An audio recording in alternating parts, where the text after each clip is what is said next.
Filipenses 3, la versión que usamos es la Nueva Biblia de las Américas. Bueno, que ustedes tengan también sus Biblias físicas, que las puedan traer y que puedan disfrutar de leerlo en persona. Filipenses 3, versículo 1, dice así, vamos a leerlo hasta el versículo 7. Esta es la palabra de Dios. Dice así: por lo demás, hermanos míos, regocíjense en el Señor. A mí no me es molesto escribirles otra vez lo mismo, y para ustedes es motivo de seguridad. Cuídense de sus perros, cuídense de los malos obreros, cuídense de la falsa circuncisión, porque nosotros somos la verdadera circuncisión, que adoramos en espíritu de Dios y nos gloriamos en Cristo, no poniendo nuestra confianza en la carne, aunque yo mismo podría confiar también en la carne. Si aún otro cree tener motivo para confiar en la carne, yo mucho más, circuncidado a los 8 días de nacer, del linaje de Israel, de la tribu de Benjamín, hebreo de hebreos, en cuanto a la ley fariseo, en cuanto al celo, perseguidor de la iglesia, en cuanto a la justicia de la ley, hallado irreprensible. Pero todo lo que para mí era ganancia, lo he estimado como pérdida por amor de Cristo. Esta misma porción viene en esa misma conexión. Digamos que Filipenses está conectado todo con lo que dice el capítulo 2, exponiendo la vida de Jesús. ¿Se acuerdan? Cuando expusimos que la vida de Jesús es una vida de entrega, en donde Él se halló en forma de hombre, se despojó de sí mismo. Entonces el gozo que está predicando Pablo aquí es como todo conecta con una vida que empieza a ser coherente y similar con la vida de Jesús. Y cada ejemplo se trata de eso. Y en este caso vamos a hablar de un tema que le he denominado cuidando la fe verdadera.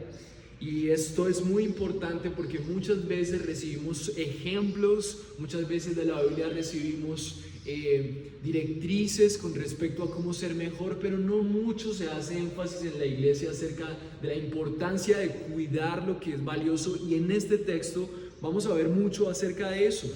Vamos a ver ese énfasis y esa importancia que Pablo quiere dar de que si hay un testimonio fiel de Jesús, no solamente es algo valioso, sino que como algo valioso es algo que debe conservarse, es algo que debe cuidarse.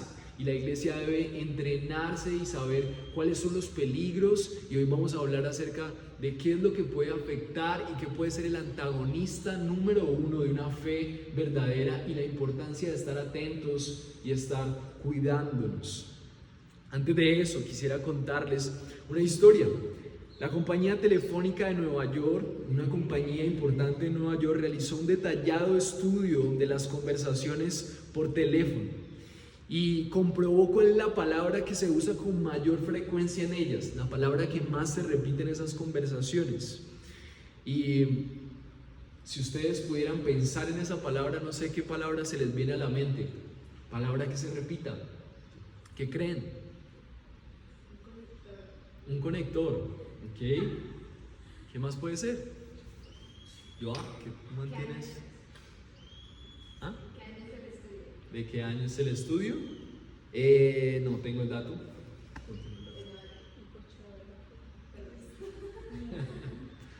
Bueno, quiero contarles que la palabra que más se repite es yo. Y ese estudio refleja cómo nosotros somos tan dados a hablar de nosotros mismos. Siempre yo hice esto. Y una de las preguntas que se reflexiona, esto está en un libro que está hablando de las relaciones, la importancia de las relaciones. Y en el libro se está haciendo una crítica de cómo nosotros nos relacionamos. Y muchas veces nuestra relación surge alrededor de yo, lo que yo hago, lo que yo soy. Y eso también lo podemos ver, por ejemplo, cuando miramos una fotografía, que es la primera persona que usted ve. Y esa persona probablemente sea usted, cómo quedó, y si quedó mal, entonces digan, ay no, esa foto no me gusta, porque usted está pensando en cómo usted quedó, porque de alguna forma nosotros giramos en torno a nuestra propia imagen. Y entonces el libro, en esa crítica, con esas conclusiones, lo que está diciendo es que no podemos vivir una vida donde nosotros somos el centro y al mismo tiempo experimentar el éxito en las relaciones, porque nosotros, conservando siempre nuestro mejor lugar, sin pensar en los otros, sin pensar en nuestras conexiones con las otras personas, no podemos relacionarnos genuinamente, porque siempre va a haber una relación egoísta. Napoleón intentó vivir una vida así, en donde él era el centro, en donde él era el más, y en su último encuentro con Josefina, que fue su esposa, le dijo: Josefina, he tenido tanta fortuna como cualquier persona de este mundo, y sin embargo en esta hora eres tú la única persona de la tierra con quien puedo confiar. Y los historiadores no dudan de que esa era la única persona en la que él podía confiar, una persona conquistadora de nuevos mundos, de muchas relaciones, de mucha influencia, de mucha riqueza. Pero al final de su vida, aunque él había tratado de influir, de conquistar, solamente podía confiar en su esposa, en una sola persona. Y muchas veces esta es la realidad de nosotros, centrados tanto en nosotros mismos que ni siquiera tenemos la capacidad de generar relaciones genuinas. No cuidamos de lo que está a nuestro alrededor porque estamos tan interesados en nosotros mismos que es difícil generar relaciones que realmente sean profundas y relaciones de cuidado. Y lo que está expresando Pablo en este texto es la importancia de que nosotros en la iglesia no vivamos con el mismo sentir de todas las personas que generan en sus vidas el centro del universo en el yo, sino que nosotros podamos entender el valor que tiene no terminar la vida al igual que Napoleón, diciendo que conquistamos un montón de cosas, pero que solamente tenemos una persona en la que podemos confiar. La iglesia es un lugar que debe ser un lugar confiable, un lugar en donde tenemos más personas con quien llevar las cargas, depositar nuestra confianza, abrir nuestro corazón, que sus vidas sean un espejo para nosotros, pero también que esas vidas sean realmente un reflejo fiel de lo que Dios espera, una comunidad que es fuerte en las cosas que está viviendo y que se apoya porque es fuerte también en Dios y en sus principios. Es muy importante tener una comunidad sólida y gozarnos en cuidar de esas relaciones. El versículo 1 de este capítulo dice: por lo demás, haciendo conexión de muchas cosas que Pablo nos ha venido enseñando acerca del gozo. Él hace una conclusión como si fuera a terminar la carta aquí recordando, dice: por lo demás, hermanos míos, regocíjense en el Señor. Él es muy enfático en el gozo de saber que nosotros somos privilegiados al poder ser representantes de esto. Y él dice: hay un gozo que ustedes no pueden perder, es un privilegio que se les está dando, que ustedes puedan seguir a Jesús, que puedan ser respaldados por Él, que puedan ser la representación de Dios en la tierra, una comunidad hermosa que se ama como ninguna. Regocíjense en el Señor, gócense de eso, olvídense de todas las cosas que no tienen, olvídense de esa realidad de Filipo, que es una realidad donde siempre te están exigiendo ser algo más en la ciudad. Regocíjate en saber que tienes tu todo en Jesús. Y eso es lo que Pablo quiere que nosotros entendamos, pero él hace una conexión entre ese gozo que él espera que nosotros tengamos y por acá hace qué es lo que podría evitar que nosotros vivamos ese gozo. En el Salmo 33, versículo 1 dice que, así como veíamos al principio, el Señor a través del salmista dice: canten con júbilo en el Señor, oh justos, apropiada es para los rectos la alabanza. Cuando nosotros nos gozamos en Él, nos gozamos en su salvación, nosotros vivimos la vida que nosotros tenemos que vivir, alegres de que Dios nos ha llamado y que tenemos el privilegio de seguirle.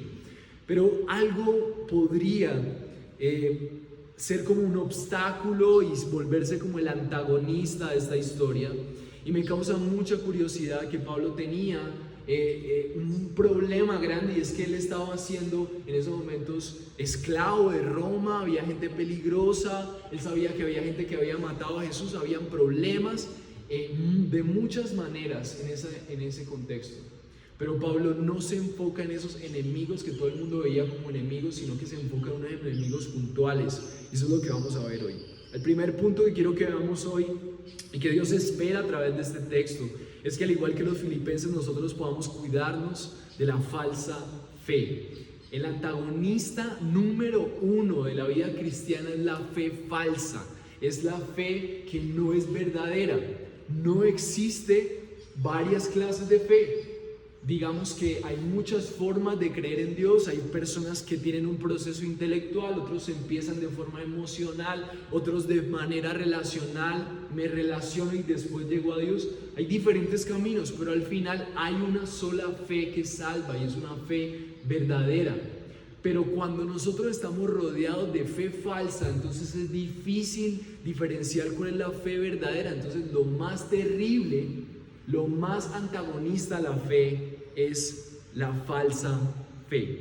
El versículo 3, vamos a ver un poco más acerca de esto. El versículo 2, dice: cuídense de esos perros, cuídense de los malos obreros y cuídense de la falsa circuncisión. Pablo en toda la carta y en varias cartas ha hecho mucho énfasis, y 3 palabras aquí nos dicen que es algo muy peligroso: cuídense, cuídense, cuídense. La palabra cuídense es prestar atención, prestar mucho cuidado, es estar atentos. Es como si yo estuviera en la calle, esas calles de Cali en donde yo sé que tengo que estar mirando al frente, al lado, atrás, y en el momento oportuno cruzarme la calle porque estoy alerta.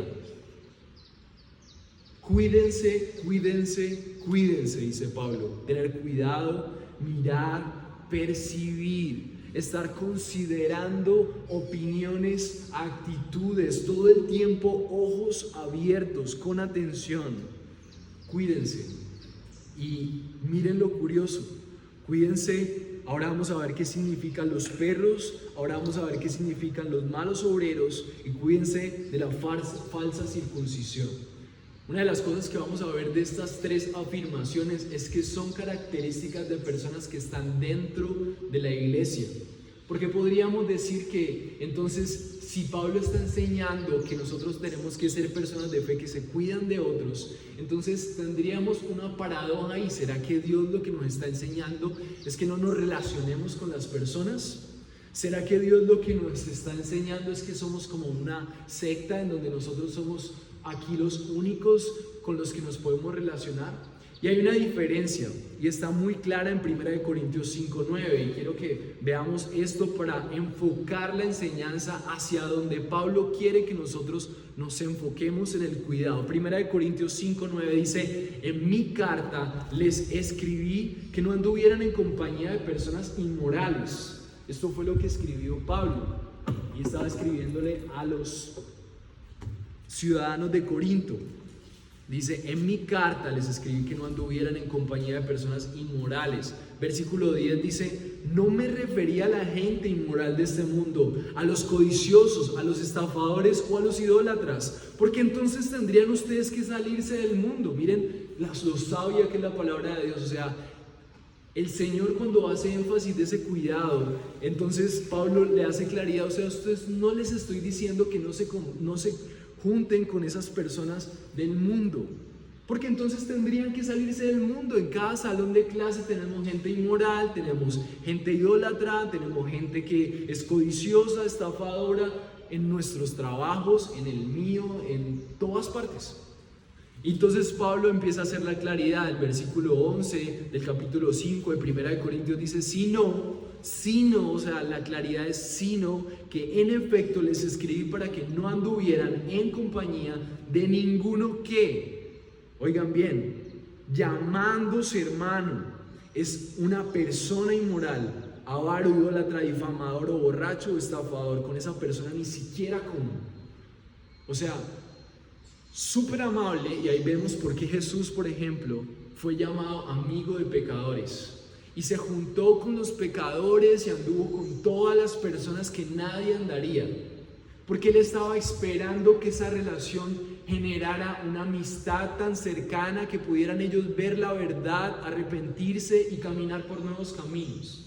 Pero cuando hay una persona, lo que está enseñando aquí Pablo, cuando hay una persona que dice que entonces yo voy a ser hermano de una misma familia, un solo Padre que es Dios, pero sigue caminando al igual que una persona que no tiene una relación con Dios, esa persona no es digna de nuestra compañía. ¡Wow!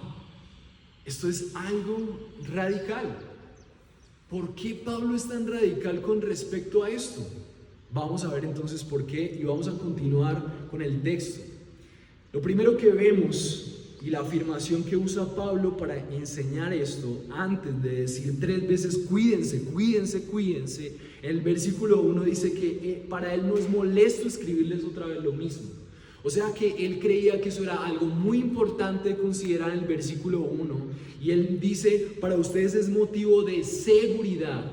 O sea, Pablo estaba en la cárcel, óiganme bien, Pablo estaba preso, él había recibido latigazos, había gente terrible en esas ciudades que no tenían políticas como las que tenemos hoy, derechos humanos, gobiernos que tienen sus propias soberanías, que respetar ejércitos. Ellos no tenían eso. Tal vez viajando de una ciudad a otra habría un grupo, una turba de personas que podían aprovecharse de los viajeros. Era muy común, había peligros de guerrillas, los ejércitos abusaban de las personas en su fuerza políticamente, gobiernos, tantas cosas, pero Pablo nunca le advierte a una iglesia como la iglesia que se encuentra en la ciudad de Filipo acerca de esas cosas. O sea, Pablo nunca está preocupado por eso. ¿Qué realmente es motivo de preocupación para Pablo de insistir una y otra vez en sus cartas? Y en esta carta 3 veces, cuídense, cuídense, cuídense. Para él esto es muy importante. Y entonces él dice, es motivo de seguridad. O sea que lo que él está tratando de afirmarles es que hay muchos peligros en el mundo, pero no hay nada más peligroso que lo que les va a decir que es peligroso para ellos. Es motivo de seguridad. Ustedes necesitan conservar una fe que se goza, que vive fielmente y que estén seguros. Y les voy a explicar cuáles son los peligros, dice Pablo ahí en adelante. Y el versículo 2 dice, cuídense de esos perros. ¿Cuál es el verdadero peligro? ¿Quiénes son los que realmente pueden ser peligrosos para los creyentes?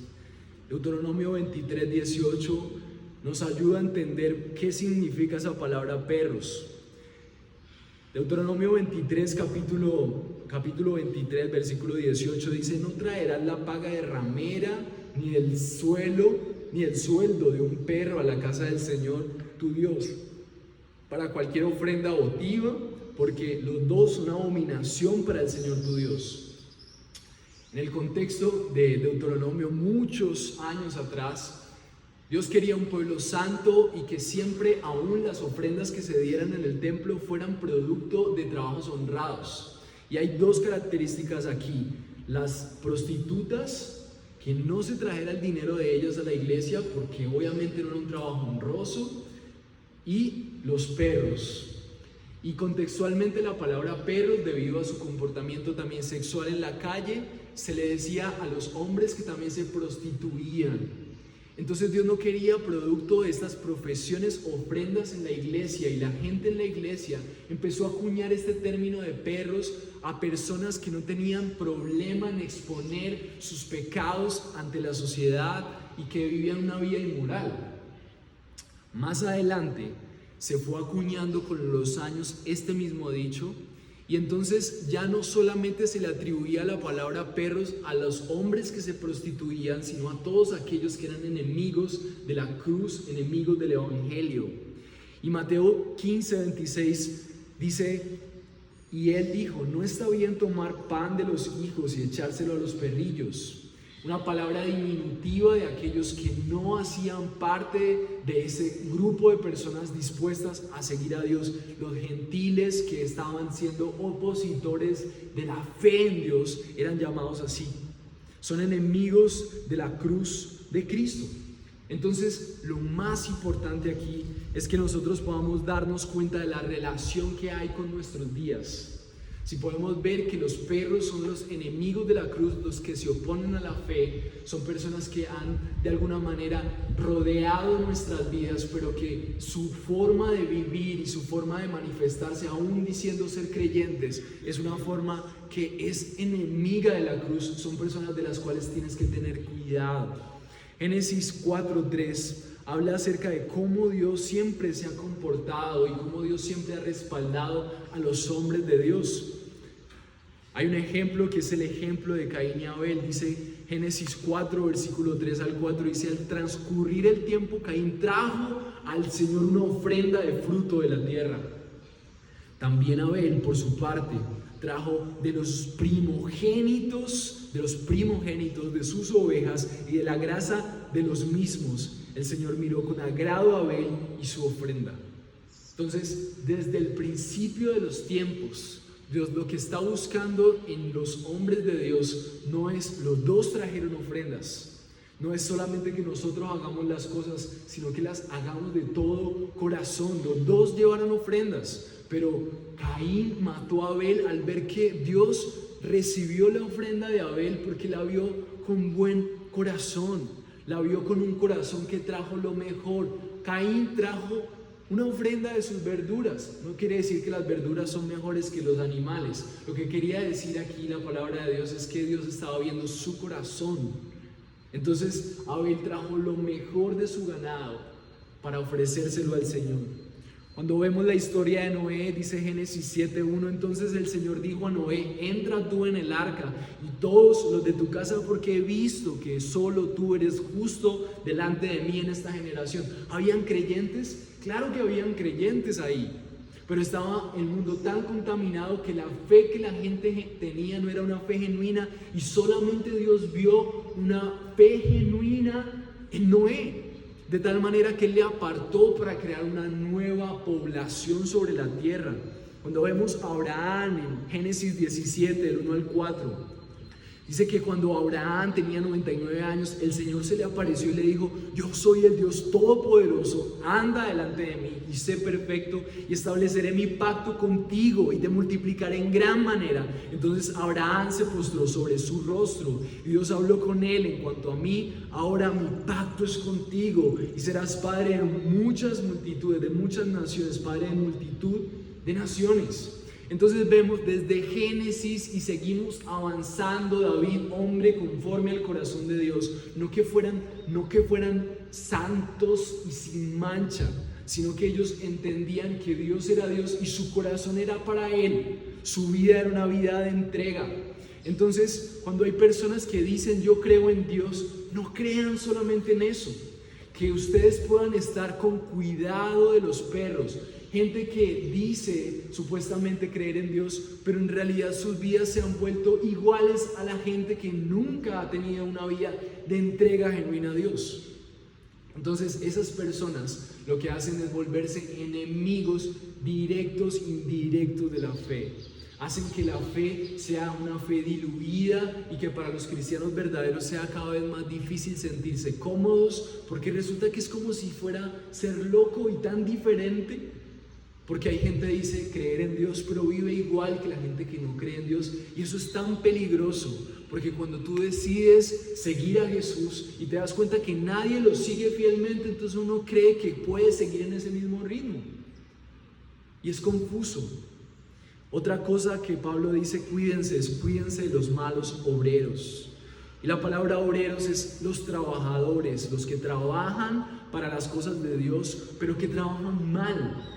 ¿Y quiénes son esas personas? 2 Corintios 11:13 dice muy claramente: porque tales son falsos apóstoles, obreros fraudulentos, que se disfrazan como apóstoles de Cristo.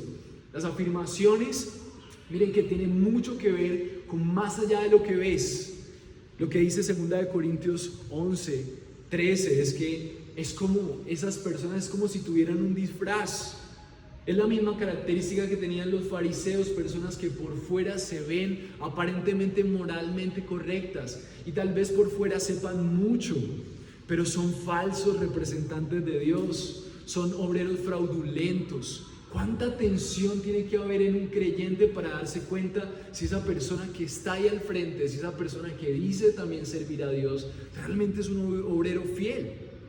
¿Cuánta tensión debe haber en los ojos, en la mente? ¿Cuánto cuidado debe haber en las personas que están siguiendo a Dios para no ser engañadas?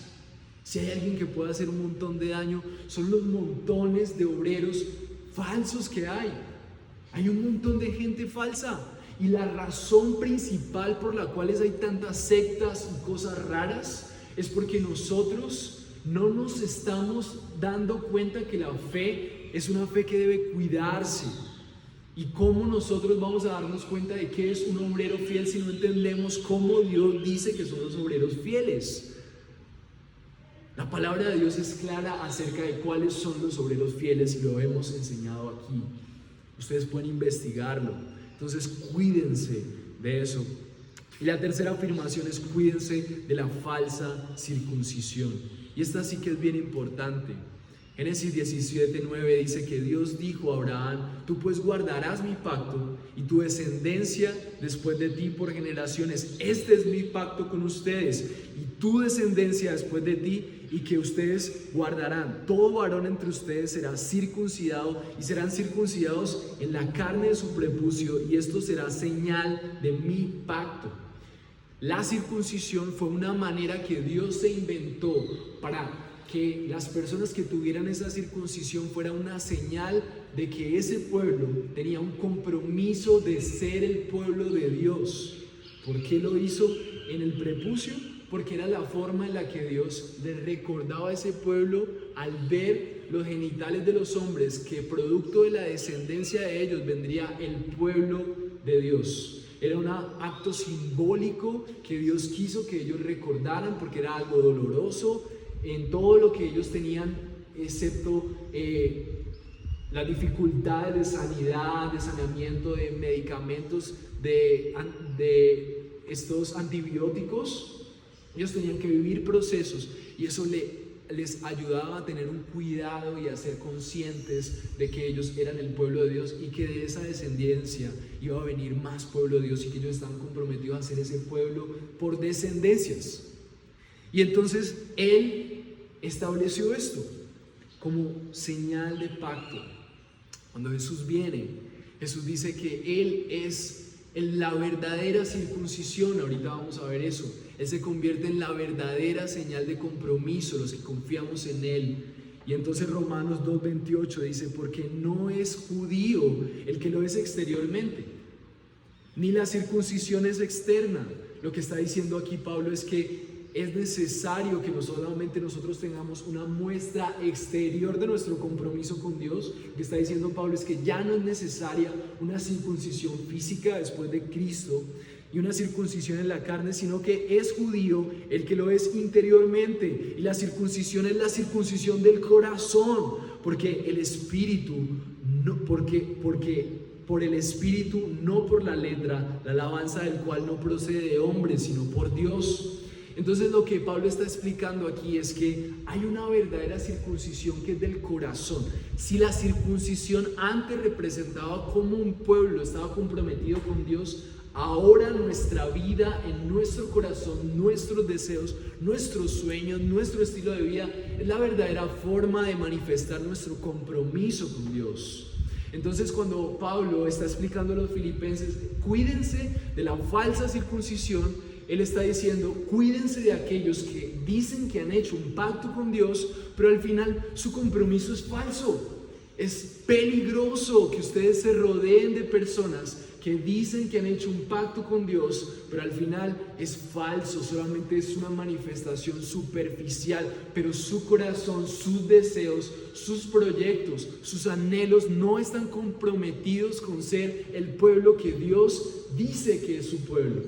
Es peligroso. Y estas tres cosas se convierten en la amenaza más fuerte y más latente que tiene la iglesia. ¿Por qué la iglesia no avanza y por qué la iglesia no es influyente? Porque hay un montón de falsos circuncisos, hay un montón de gente que dice creer en Dios pero no vive de acuerdo a sus preceptos, y es como si fuera un cáncer delante de Dios, es como si fuera un cáncer que está corroyendo toda la fe verdadera, y hay muy pocos que realmente están dispuestos a seguir a Dios fielmente. Deuteronomio 10:16 muestra que aún desde el Antiguo Testamento Dios quería que ese tipo de simbología representaran lo que pasa en nuestro corazón. Deuteronomio 10:16 dice: circuncidad pues vuestro corazón, no endurezcas tu cerviz. O sea, lo que estaba diciendo aquí en Deuteronomio el autor es que Dios lo que quiere es que nosotros en nuestro corazón realmente anhelemos ser el pueblo comprometido con Dios. Y cuando dice no endurezcan su cerviz, es que nosotros esta parte de aquí no la tengamos tan dura que por la mañana nos podamos arrodillar. Una persona de dura servir, una persona que nunca se agacha, que nunca entiende que su Señor es Dios, que a Él es que le rinde cuentas, que por Él vale la pena aún abandonar cosas porque Él es Dios y no hay mayor gozo que ser su pueblo, ser amados por Él, ser respaldados por Él. Entonces lo más peligroso son estas personas.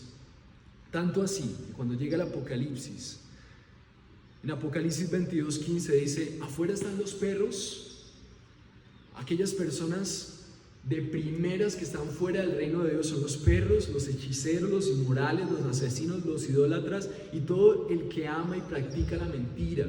Los primeros que están fuera del reino de Dios son aquellos que supuestamente tienen una declaración de fe, pero su vida niega esa declaración. Mateo 7, 22, 23 dice, muchos me dirán en aquel día, Señor, Señor, ¿no profetizamos en tu nombre? Y en tu nombre hicimos echar fuera demonios y en tu nombre hicimos muchos milagros. Y todos conocemos esa respuesta donde Dios dirá, apártense de mí, hacedores de maldad, porque son obras externas, nunca los conocí, dirá Él. Porque Dios está esperando que nosotros tengamos un compromiso de corazón. Entonces quiero preguntarte, tú puedes ver el peligro más grande de tu vida, el peligro más grande del ser humano, es que esté rodeado de personas que no temen a Dios, que no viven de acuerdo a sus propósitos. Así que yo quiero preguntarte esto, ¿habías pensado que debes andar con cuidado aún en la iglesia? ¿Habías pensado que tienes que abrir los ojos aún de las personas que se sientan a tu lado, no para como que generar ahí como, uy no, este sí, este no, sino estar muy atentos? Porque el que diga ser cristiano tiene que mostrarlo con su vida entera, no que es perfecto, no, yo soy pecador, me verán caer en muchas ocasiones, pero sí con una entrega en donde somos conscientes de las cosas que tenemos que mejorar y se ve el caminar de esfuerzo, decir, Dios, sé que estoy mal, pero sé que necesito tomar decisiones por ti, pero no esto de que yo diga sí y entonces toda mi vida niegue lo contrario. La gente puede seguir viniendo, pero tenemos que tener una comunidad que cuida de esta propia comunidad, que está alerta, observando con mucho cuidado, donde hay señales de un falso maestro, donde hay señales de un falso cristiano, donde hay señales de perros, enemigos de la fe. Una apreciación y una característica, una palabra despectiva de Pablo. ¿Es posible esto? Sí, porque es una amenaza. Porque no hay nada más valioso y no hay nada más de cuidar sobre la tierra que la esposa de Cristo, aquella que se va a encargar de manifestar la gloria y las misericordias de Dios, es la iglesia. Si hay una institución que hay que cuidar es la iglesia. No podemos permitir que haya más pastores ladrones, no podemos permitir que haya más ministros pedófilos, no podemos seguir permitiendo que dentro de nuestra iglesia la gente siga diciendo, ¿y eso qué es cristiano?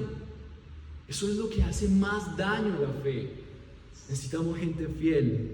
¿Cómo este mensaje te permite alentarte a ti mismo a ser un cristiano diferente a estos? ¿Cómo este mensaje te permite alentar a aquellos que tienes a tu alrededor? Porque la palabra cuidado no solamente es estar así, sino también ¿qué tenemos que hacer? ¿Cómo podríamos hablar con estas personas? Y esto nos deja en un momento un poco oscuro, porque no podemos estar seguros ni siquiera en la iglesia, parece. Pero hay algo especial, y es que el segundo punto es que Jesús fue muerto para reemplazar la falsa fe. El versículo 3 dice así, porque nosotros somos la verdadera circuncisión, que adoramos en el Espíritu de Dios y nos gloriamos en Cristo Jesús. Pablo, ¿por qué podía hacer esa afirmación? Hay una verdadera señal del pacto, ya no señales externas. Y entonces Pablo dice, porque nosotros somos la verdadera circuncisión. Pablo dice, cuídense de estos tres perfiles falsos que hay en medio de los creyentes.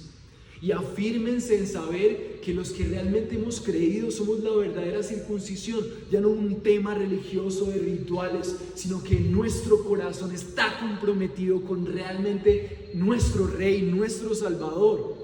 La señal del antiguo pacto fue un compromiso del pueblo de Dios a cumplir con su ley. Pero aquellos que han visto a Jesús acercarse a ellos, que han puesto su confianza en Él y que han visto su amor, su misericordia y su favor, lo único que pueden hacer es rendirse ante Él, aún con mucha más fuerza. Porque también vemos en todos estos hombres de la historia, no solamente un compromiso de parte de ellos, sino cómo Dios les fortalece para que puedan vivir en sus propósitos. Jesús murió por aquellos que anularon ese compromiso. Por todas las generaciones hay gente que hace declaraciones falsas de fe y eso es lo que más ofende a Dios. Tú no creas que Dios siempre va a tener misericordia de ti cuando tú desde el principio has sido falso con Él. Dios tiene misericordia de aquellos que se humillan. Dios tiene misericordia de aquellos que reconocen su pecado y se arrepienten. Y Él sigue ayudándoles en medio de su pecado, en medio de sus errores, porque Él es misericordioso, Él es amoroso. Pero Él no tendrá misericordia de aquellos que ven a Cristo, su Hijo, morir y aún se burlan de ese sacrificio, haciendo una fe hipócrita, una fe a medias. Dios no está buscando gente perfecta, sino gente que sea coherente. Salmo 22:16 dice: porque los perros me han rodeado y me han cercado cuadrilla de malhechores y me horadaron las manos y los pies. El Salmo 22 es una escena en donde podemos ver cómo Jesús se inspiró para ese momento tan terrible de su vida. La frase que Jesús anunció cuando estaba en la cruz y dijo: Padre, ¿por qué me has abandonado?, está inspirada en el Salmo 22. Y él describe, el salmista, en el Salmo 22, y Jesús usa las palabras del Salmo 22 para describir un momento terrible. Y el momento terrible de Jesús está en el Salmo 22 y una de las partes en las que Jesús seguramente estaba pensando en la cruz, porque en el Salmo 22 dice: ¿por qué me has abandonado? Antes dice: porque perros me han rodeado, me han cercado cuadrilla de malhechores, me han horadaron las manos y los pies, me han perforado las manos. Lo que estaba sintiendo Jesús es que su vida estaba rodeada de estas personas. Él estaba rodeado de gente que eran opositores de la fe, supuestamente judíos confiando en Dios, pero eran enemigos del evangelio. Y él soportó que los perros le rodearan para, con victoria aún en la cruz, mientras había un ladrón que le maldecía, hubo uno que fue salvo, porque su muerte fue la victoria sobre la traición al Dios que merece fidelidad. Y frente a una ciudad, frente a una iglesia, frente a una fe falsa, entonces Jesús avanza fielmente aún entre perros y personas que traspasaban sus manos, para que cuando tú pongas su confianza en Él, ese mismo valor y coraje de enfrentar fielmente la palabra de Dios y cumplirla esté en ti. Y entonces esa fe falsa, ahora ya por fe puesta en Él, ya no está en ti. Y nuestra confianza es que el valor que Jesús tuvo de ser fiel hasta la muerte, por fe, por medio de la fe, es otorgado a nosotros. Por eso Jesús dice: nosotros somos la verdadera circuncisión, porque ahora hubo un ser humano capaz de cumplir toda la ley y comprometerse de tal manera que su corazón era el que estaba circuncidado. Jesús estaba tan comprometido con la misión del Padre que hasta el último momento derramó su sangre. Y todos los que le siguen y los que realmente fielmente ponen su confianza en Él, también van a tener las mismas características de su Salvador: un corazón circuncidado, un corazón que es la señal de su compromiso con Dios. Y parte de su compromiso con Dios es cuando ellos cuidan las personas que están en su iglesia. Lo que dice Pablo es: adoramos en el Espíritu de Dios y nos gloriamos en Cristo Jesús. No hay mayor gloria. No hay mayor gloria que saber que yo no voy a ser contado como un traidor. ¿Por qué? Porque el fiel, porque aún el rey que estuvo en la tierra y que perforaban sus manos se quedó callado para ser fiel y para en la cruz morir por los infieles. Me encanta la analogía que hace Narnia de Jesús. Y es que cuando un rey muere por un infiel, se rompe la maldición. Jesús murió por los infieles como tú y como yo, por aquellos que tienen una manifestación falsa de la fe, por aquellos que enseñan pero son maestros falsos. Jesús murió por aquellos que hacen un compromiso con Dios falso. Él murió por ellos, pero no para que se queden así, sino para que sean como Pablo, para que sean como Timoteo, para que sean como los filipenses. Ahora con cuidado de esas personas que han dicho de tener una declaración de fe, pero que al final no la tienen. Gálatas 2, versículo 16 dice: sin embargo, sabiendo que el hombre no es justificado por las obras de la ley, sino mediante la fe en Cristo Jesús, también nosotros hemos creído en Cristo Jesús para que seamos justificados por la fe en Cristo y no por las obras de la ley, puesto que por las obras de la ley nadie será justificado. Lo que veíamos ahora es que nosotros que hemos creído en Jesús, tú, si has creído en Jesús fielmente, entonces tú no serás de esas tres categorías. Tal vez tengas algunas características de las que tienes que arrepentirte, pero lo que vemos aquí es que Pablo está viendo que aquellos que han puesto su confianza en Jesús también serán capacitados por Jesús, no solamente para ser diferentes a los falsos, sino para ser de aquellos que tienen cuidado, aquellos que son un modelo y una representación de lo que es ser un fiel seguidor de Jesús. Y eso es una alegría. Pablo se puede gozar en eso. Así que tú puedes poner tu confianza en que si tú realmente has confiado en Él, Él te va a capacitar. Eres recibido como fiel. Dios ya no ve al infiel, Dios ve a Cristo fiel, perforadas sus manos en aquel que ha puesto su confianza en Él. ¿Y eso qué trae como bendición? Mire lo que dice Pablo. Lo que dice Pablo es que Él es su gloria. Dice, nos gloriamos en Cristo Jesús. O sea, Cristo se convirtió en su máxima categoría de gozo y de gloria. Y por eso el último punto dice que nuestra vida puede gloriarse en la fe verdadera.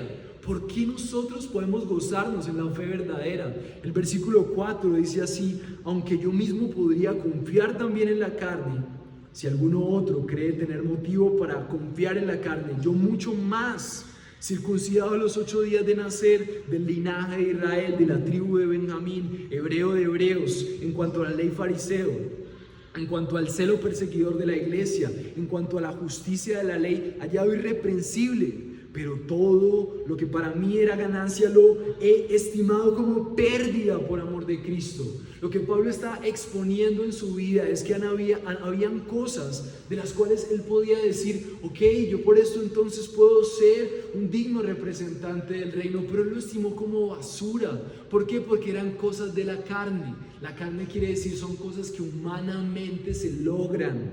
Entonces él dice: circuncidado a los 8 días de nacer. ¿Cómo nosotros entonces podemos avanzar ya no en la religiosidad, sino en el gozo que Cristo nos da para ser fieles representantes de Él, ser bendecidos por Él? ¿Cómo lo hacemos?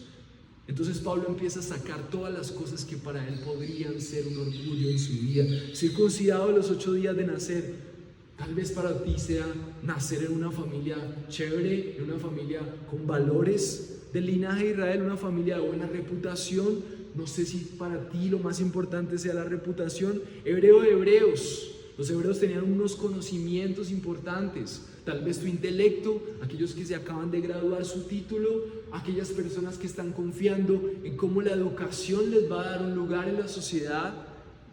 A la ley fariseo irreprensible, su conducta era buena, no le hago daño a nadie, la frase súper común, yo no le hago daño a nadie. Entonces por eso al final esas personas nunca necesitan a Dios, porque son tan buenos que todas esas cosas les hacen innecesarios de ser salvados. Muy celoso, no sé qué sea, perfil, dinero, reputación, comodidad. Pablo sacó todas las cosas que para él eran valiosas y las comparó con la gloria de ser un representante de Dios, con la gloria de saber que él podía ser respaldado y bendecido por Dios. Y entonces mire lo que dice: pero todo lo que para mí era ganancia, todo lo que para mí en un momento fue motivo de orgullo, todo lo que en un momento fue motivo de gozo, de realización, de mostrar, Pablo dice: lo estimado, y la palabra estimado es el costo. ¿Cuánto costo podría tener todo lo que en tu vida puede ser digno de mostrar? Y Pablo dice, todo lo que yo he acumulado, el esfuerzo que he hecho, es igual no solamente a cero, sino que eso se ha convertido en una pérdida. He perdido lo más valioso por estar concentrado en eso, por estar concentrado en todo lo bueno que me pueden dar esas cosas, a comparación de ganar el amor de Cristo. Si tan solo pudiéramos encontrar nuestra ganancia en cuánto Dios te ama, entonces te darías cuenta que todo lo que crees que necesitas solamente está en el amor de Dios. Él sabe lo que realmente necesitas, Él sabe la persona que necesitas, Él sabe el trabajo que necesitas. Tenemos una lucha en medio de nosotros y alrededor de nosotros, pero podemos ver a Cristo como la capacidad de nosotros poder vivirlo y podemos gloriarnos en la fe verdadera, porque Cristo avanzó fielmente. Nosotros también podemos hacerlo y disfrutar de su amor. Al igual que Napoleón, podemos generar una comunidad ya no solamente de la esposa, sino que realmente en la iglesia, al igual que quiere Filipenses, no seamos un grupo de religiosos, sino que atentos empecemos a cultivar como si fuera una buena huerta y un buen labrador. Empecemos a cultivar una comunidad de gente que realmente está siguiendo a Jesús de corazón y que alentemos a los que no lo están haciendo para que podamos vivir, como Pablo dice, una vida llena de gozo, de saber que nuestra gloria es el amor de Cristo. Solamente puede vivirse eso en comunidad. Les invito a que se den un paso en la membresía, les invito a que se comprometan en comunidad, a que vivan esto genuinamente, como sus trabajos dicen que ustedes son personas que tienen un corazón comprometido con Dios, como sus familias, como su venir a la iglesia, es ese compromiso. Qué gozo saber que Dios nos está llamando a ser amados por Él.